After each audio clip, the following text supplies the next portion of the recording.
Hey yo yo yo, salut les turfeuses, salut les turfeurs, bienvenue pour un nouveau pronostic de Benoît Requin. Ok, place au pronostic du quintet du samedi 8 mars, direction Auteuil pour le prix prédicateur. Et 3900 mètres, 16 partants, réunion 1, course 3, indice de confiance 2 sur 5.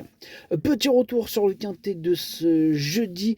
Il y a eu un trouble fait à l'arrivée. Cette vidéo, je la tourne avant l'arrivée du quintet de ce vendredi et je reviendrai dessus demain. Ok, c'est parti, on commence le pronostic et on commence avec le numéro 1, Loufast. Et on n'aura pas les commentaires de l'entraîneur, c'est Robert Collet, l'entraîneur, qui est parti pêcher avec Captain Yann Barlow. Bref, amusez-vous bien.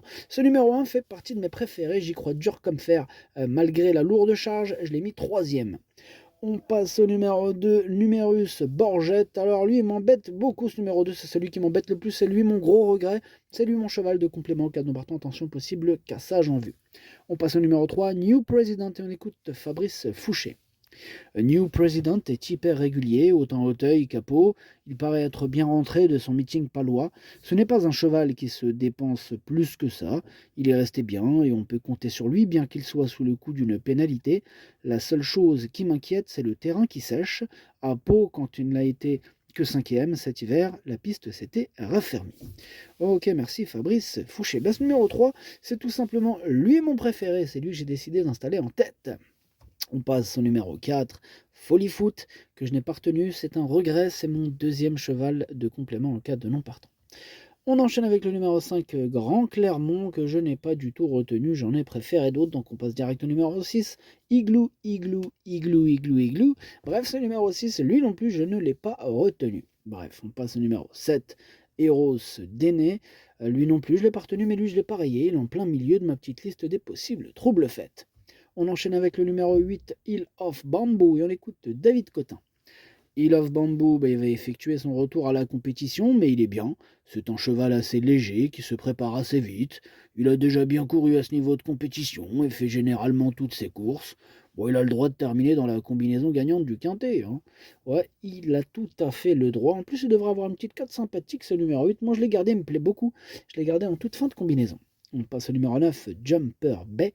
Ce numéro 9, je ne l'ai pas retenu, mais attention, c'est lui le chef et le capitaine de ma petite liste des possibles casseurs de ski repérés. Attention. Bref, on passe au numéro 10, Rêve de Prince, et on écoute Jean-Raymond Breton. Rêve de Prince a été un peu plus gérable que d'habitude en dernier lieu, ce qui devrait nous aider désormais. Hein. Il est monté là-dessus, je pense qu'il ne devrait pas être mal. Un jour ou l'autre, il va s'imposer à ce niveau. Il est plus à son aise sur 3900 mètres. Il y a des adversaires à ne pas négliger, hein, mais il devrait vraiment bien courir cette fois.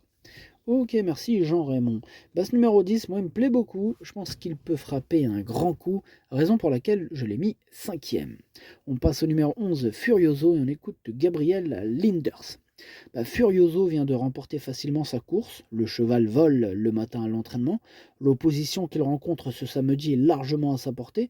Pour son retour dans les quintets, je le crois capable de lutter pour les premières places.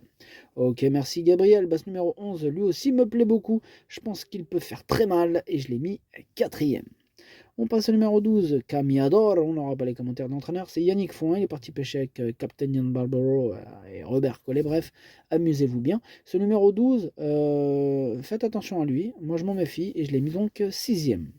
On passe au numéro 13, Jardin Secret. On écoute Mademoiselle Océane Ellart. Jardin Secret a très bien couru dans le prix Beugnot et est très bien rentré de cette course. Il a vraiment progressé sur cette tentative et j'en attends une confirmation, d'autant que le rallongement de la distance ne pourra que l'avantager. La piste va sécher un peu, mais cela n'est pas bien grave. Ok, merci mademoiselle. En tout cas, ce numéro 13 fait partie de mes préférés et je l'ai mis deuxième. On passe au numéro 14, Diable d'Auteuil, que je n'ai pas du tout retenu hein, pour le coup. Je les ai limite tous préférés à lui. On passe au numéro 15, Stingo, et on écoute mademoiselle Danielle Lamel. Stingo travaille bien, il est sympa, donnant toujours le meilleur de lui-même. Avec un petit poids, on ne sait jamais. J'attends de lui une bonne course, comme il sait le faire d'habitude. C'est sûr que cela n'est pas simple, mais je suis un peu obligé d'aller contre les pur sang. Il a déjà bien couru sur la fraîcheur, mais aura sûrement besoin de cette course. Je le vois pour une place. Moi, il me plaît bien ce numéro 15. Hein. Attention à lui. Moi, je l'ai gardé en bout de combinaison. Et on termine avec le numéro 16, Idéal du Chenet, que je n'ai pas retenu, mais je ne l'ai pas non plus rayé puisqu'il est à l'arrière de ma petite liste des possibles troubles faits. Le pronostic, ça donne 3, 13, As, 11, 10, 12, 15, 8. Merci d'avoir suivi cette vidéo. N'hésitez pas à mettre un pouce bleu si la vidéo vous a plu. Pour accéder à tous mes tickets pour la course du Quintet, rendez-vous directement en description de la vidéo. À jouer avec modération. Bonne chance. Chopez-le moi.